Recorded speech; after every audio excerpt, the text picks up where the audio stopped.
Welcome back to Mograph Plus. It's Kamel Khazri here with you. In this section, we discussed lights and lighting in Arnold for Cinema 4D. In order to create a light, you can go to the C4D2A menu, Arnold Light, and here you have access to all the Arnold provided lights. As I have this menu duct here, I can simply go and click on any Arnold light here, select the light type, and add it to the scene. I think I have already mentioned it, but the C4D2A menu might be removed from the extensions menu and be added as an independent menu up here in the future release. As always, we are in the ACES workflow. Make sure to check out the introductory video I did on ACES in the introduction section of the course, or check out the in-depth one in the rendering section. Before going any further, let me quickly walk you through the scene. Just a simple wall, the floor, and a chair. We have also a glass and a chrome sphere that will be used as we progress through the lesson. When we try to create an Arnold light, there are different types of light that we can go for. You got cylinder light, disc light, distant, mesh, photometric, point, quad, sky dome light, spotlight, and light portal. Each type has its use and function, but they have lots of common attributes. The light type that you probably use more often is area light. We have 4 different area lights shape-wise: cylinder, disc, mesh, and quad light. Quad light is exactly the area light that we are familiar with in Cinema 4D, that rectangular light that emits light rays from every point on its surface. And this is the light type we use it all the time because it kind of resembles that smooth, soft lighting from softboxes in real world. So it's pleasing to the eyes. We start with that to see what a typical Arnold light has to offer. So let's add an Arnold quad light and run the IPR. One of the cool things you can do in the IPR is to define a camera to be used as the active camera. And this way, no matter the active view in the viewport, IPR will always use the camera that you have defined in the camera dropdown here. We have this camera in the scene that's called camera 01. So let's use this dropdown menu in the IPR and set it as active camera. It's hard to see what the light is doing because it's not as bright as it should be. So let's increase its exposure to around 4 to make it brighter. Now let's get out of the camera and start positioning the light.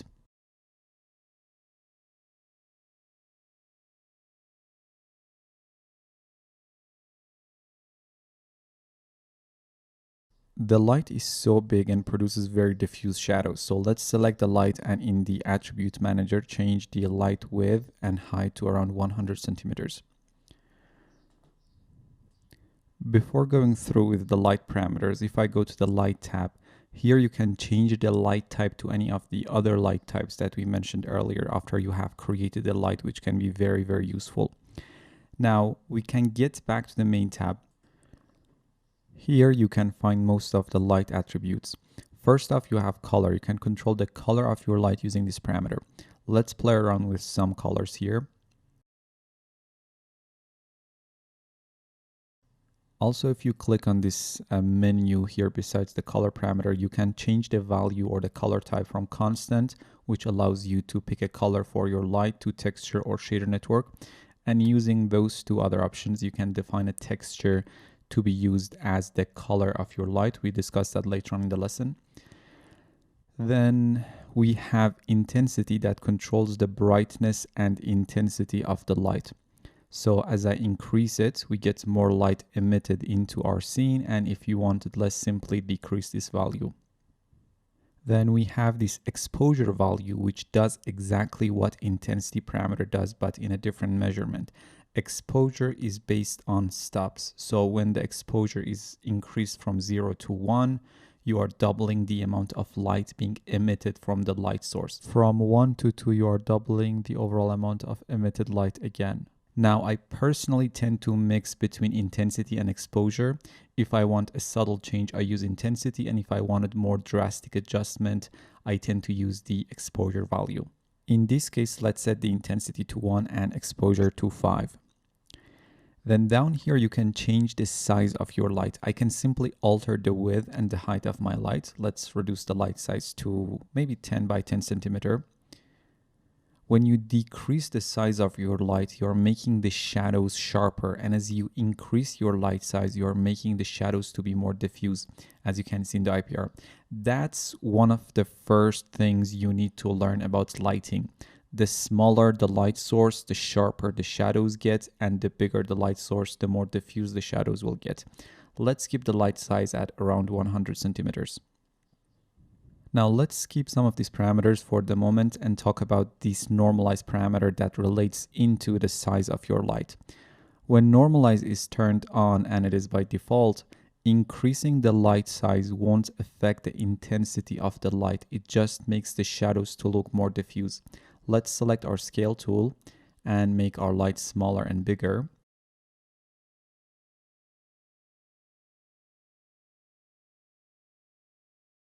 And as you can see, because normalize is turned on, we only change how sharp or diffuse the shadow is when we make the light bigger or smaller. If I uncheck normalize and start decreasing and increasing the size of the light, you can see making the light bigger equals to having a brighter scene and emitting more light, and at the same time the shadows getting diffuser. And if I decrease the size, we get less emitted light and sharper shadows. People tend to work differently, but I tend to keep the normalize parameter on, so the size of my light only affects how the shadows look. For now, let's turn on normalize and set the size back to 100 centimeter. Then there is this look at parameter, which allows us to define an object and the light will be pointed towards that object, which can be very useful, obviously. You can do the same using Cinema 4D's target tag. In this case, we can define the chair as our look at object. And now if we move the light around, it will be oriented towards the chair at all times. We talk about resolution later on in this video. Next, we have samples. To understand this better, let me unhide this sphere in the scene, which has a rough chrome material applied to. And let's move the light around to get a better reflection.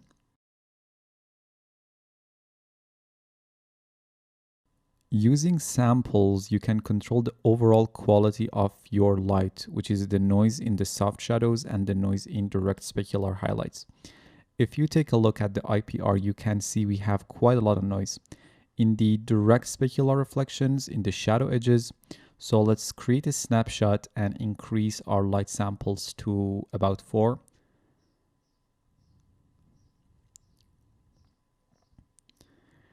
As you can see, the noise is basically gone in the shadow edges. Let's make a snapshot and compare it to the previous render. Now if you take a look at the shadow edges and at the direct specular highlights, you can see it is cleared up significantly. Now you might ask, what is a great value to put in the samples to always get noise-free direct lighting? It really depends on the scene. But 4 is normally a good value because it will be obviously multiplied by the camera samples as well. So probably 4, 5, you really don't need to get any higher than that. But if you saw any noise in your direct lighting, in your shadow edges, you can obviously go higher. But personally, I think 4 or 5 are great values to put in here and normally work. Let's continue on with the rest of the parameters.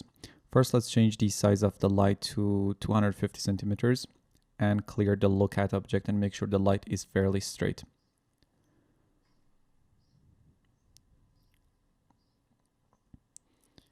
I'm going to open up the sphere material and set the roughness to 0 so we get sharp reflections from our sphere. Now we can clearly see the light source in the sphere, the reflection of the light source, obviously. Now the next parameter is roundness, which changes the shape of the light from a square at 0 to rounded corners at 0.5 to a disc at 1.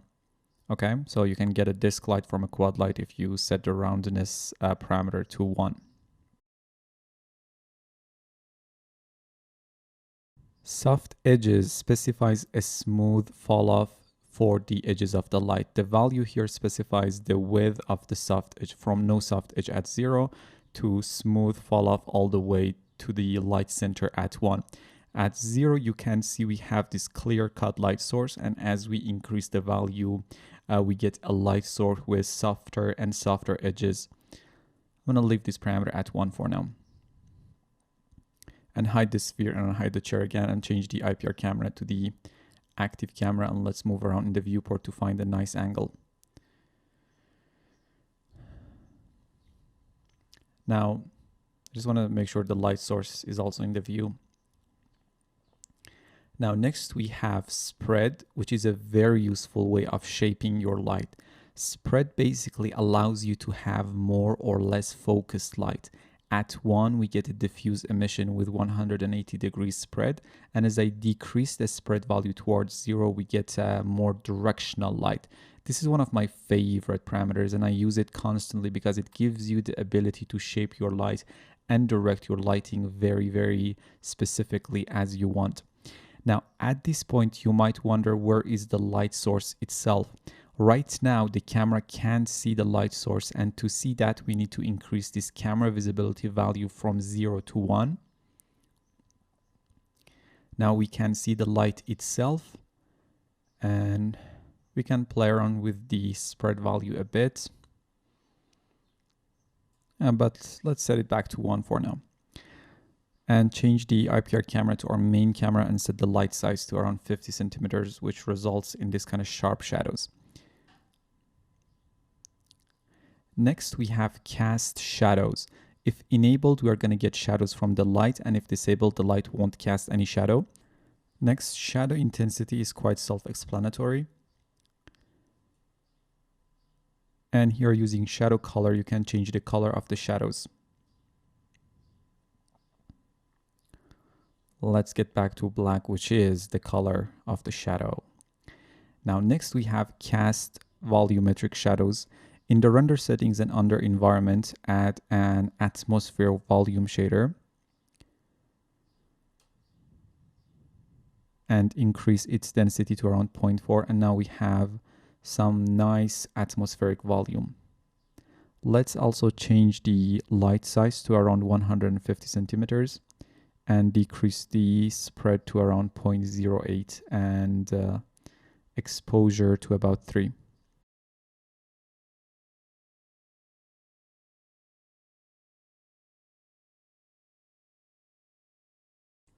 Also change the camera in the IPR to the active camera again and get a bit closer to the chair.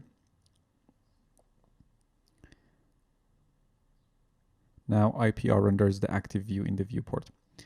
So cast volumetric shadows control if we are going to have volumetric shadows or not.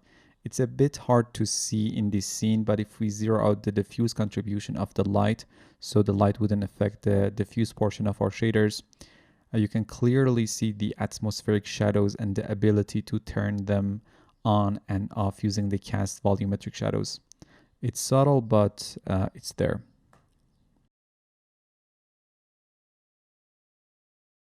Let's set the diffuse contribution of the light back to 1.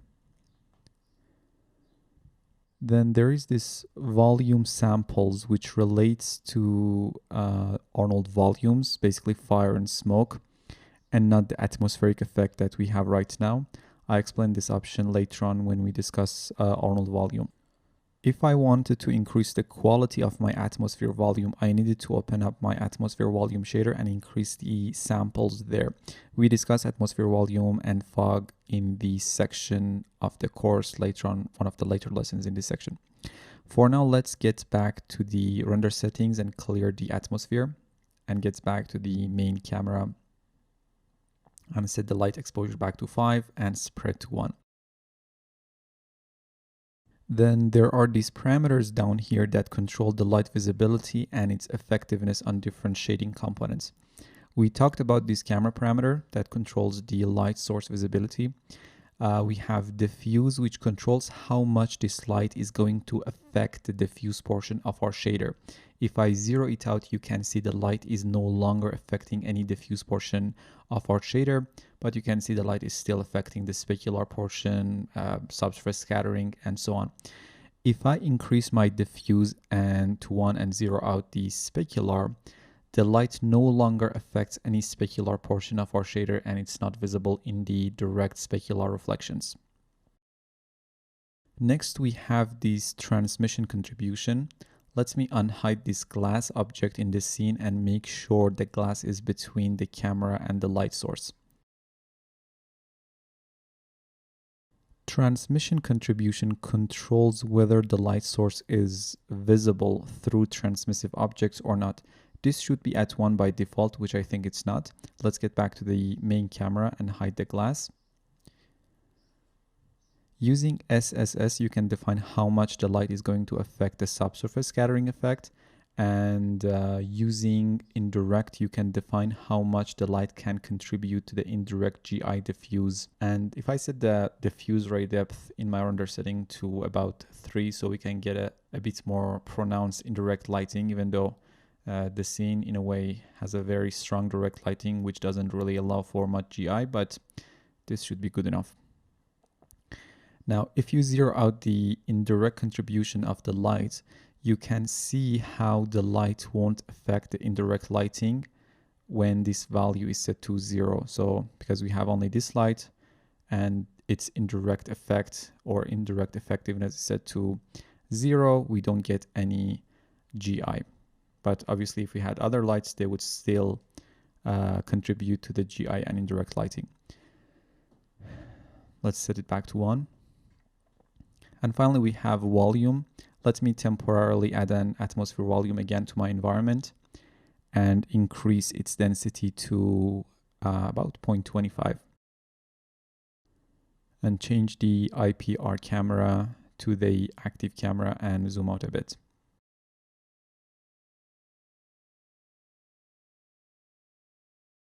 Using volume, you can define how much your light affects atmospheric effects. At 0, it won't, and at 1, it is fully affecting the atmosphere. Let's delete the atmosphere volume again and get back to the camera. To get a physically accurate render, leave these values at 1. Now we have max bounces, which if I quote Arnold help, is the maximum number of times the energy from this light will be allowed to bounce in the scene. So a max bounce value of 0 means that the light will only be part of the direct lighting computations, effectively disabling GI for the light.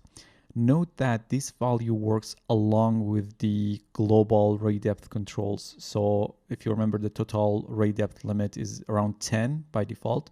So the default value of 999 bounces per light is just a theoretical maximum. In practice, the global ray depth limits are set much lower. Next, we have this AOV light group, which we will discuss it later on in the rendering section of the course when we discuss AOVs. Then there is detail tab. If we enable use color temperature, you can define the color of your light based off of Kelvin temperature degrees. Higher values are going to make the light bluer and cooler, and lower values make it more orange and warmer. This blend checkbox here allows you to blend the Kelvin color with the color defined in the main tab. It gives a 50% mix between the two.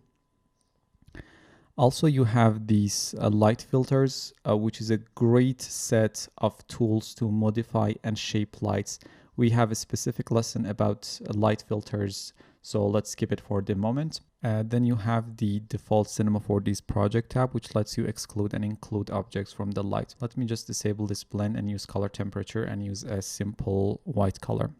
As I said earlier, you can actually control the color of your light with a texture by assigning a texture to the color attribute of your light.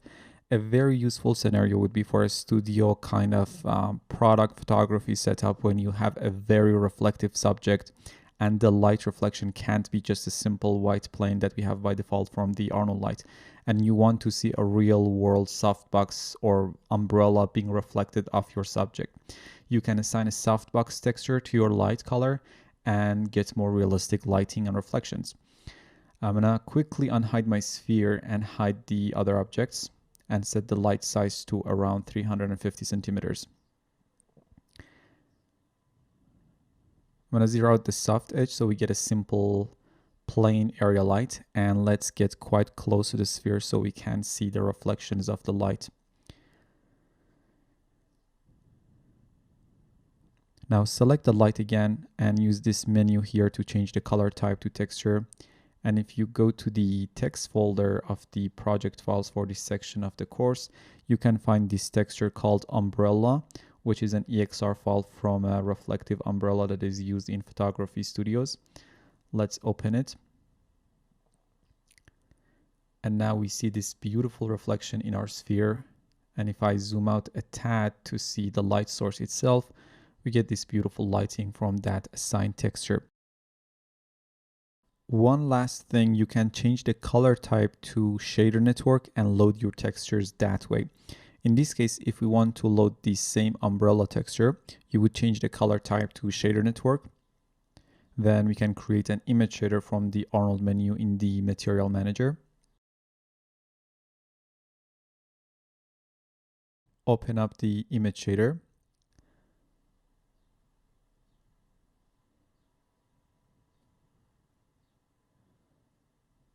And load the same umbrella texture from the project files folder. And now you can drag and drop this image shader to the color field of your Arnold light. Now, the advantage of adding your textures using a shader network is that now you can open up the shader network for this texture and do all sorts of adjustments like color correction on your texture. For example, let me press Ctrl Tab and add a color correction node after my image node, and connect the color correct node to the beauty output of the network. And now you can color correct the texture that controls your light color as you wish.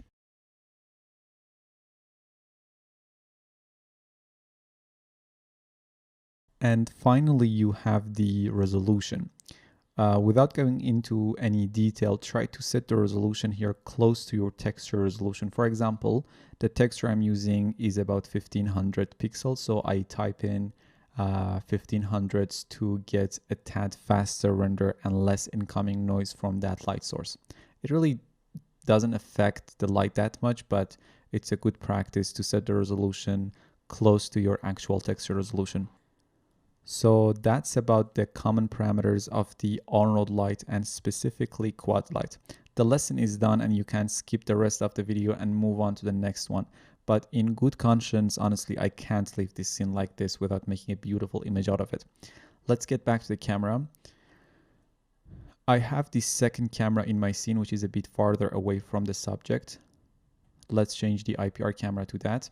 I think the resolution is a bit off, so let's go to the render setting and change the resolution to 1000 by 1500. I'm going to turn off the light that we created at the start of the lesson. I already created another simple quad light and positioned it to the left of the chair. Here it is. Its size is around 150 centimeters with the exposure set to 5.5 and spread at around 0.5, which gives us this nice soft light from the left side. Now, to make this more realistic, I'm going to use an HDRI image as my environment light using an Arnold sky. So let's add an Arnold sky. I know we still haven't talked about Arnold sky, but just bear with me. We will talk about all of this later on. Now I'm going to change its color type to shader network. Now create an image shader. Rename it to something like HDRI so we can recognize it. And load this HDRI image called bathroom and change the color space to utility linear sRGB for this HDR as we are in ACES, and assign it to the Arnold sky. And finally, let's rotate the Arnold sky to around 307 degrees and change its sample to around 4. And this gives us a nice fill light to our key light from the left. And now we can wait for the IPR to work on the render a bit more. And this is a better render compared to what we had before. As an exercise, you can see the render is a bit noisy. Try making it clean, noise-free, by using the knowledge you acquired from the previous lesson. I'm gonna go ahead and do that and take a final render and save it to the render folder that you can access with your download, and save that scene out as a separate Cinema 4D file for you. In this lesson, we discussed area light in its quad shape, and in the next lesson, we briefly talk about a few other area lights that we have. See you there.